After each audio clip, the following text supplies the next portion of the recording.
നമസ്തേ പ്രിയമുള്ള പ്രേക്ഷകരെ, നാം ഇവിടെ ചർച്ച ചെയ്യുന്നു വേദവ്യാസനാൽ വിരചിതമായ ഭഗവത്ഗീതയിലെ സാഖ്യയോഗം എന്ന 2-ാമത്തെ അധ്യായത്തിലെ 55-ാമത്തെ ശ്ലോകം. ശ്രീ ഭഗവാൻ ഉവാച പ്രജഹാതി യദാ കാമാൻ സർവാൻ പാർത്ഥ മനോഗതാൻ ആത്മന്യേവാത്മനാ തുഷ്ടഃ സ്ഥിതപ്രജ്ഞസ്തദോച്യതേ.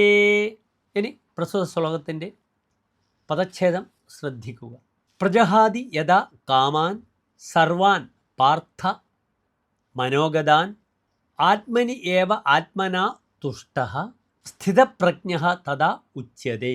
അടുത്തതായി പ്രസ്തുത ശ്ലോകത്തിൻ്റെ അന്വയമാണ് നാം ചർച്ച ചെയ്യുന്നത്.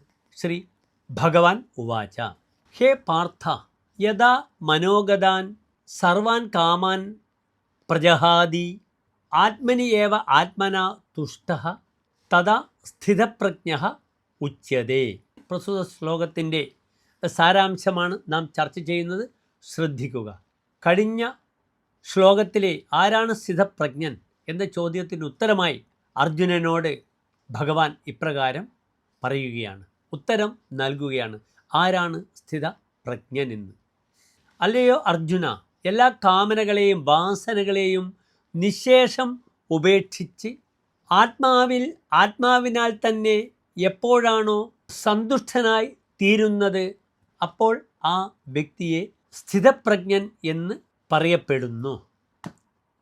നമസ്തേ.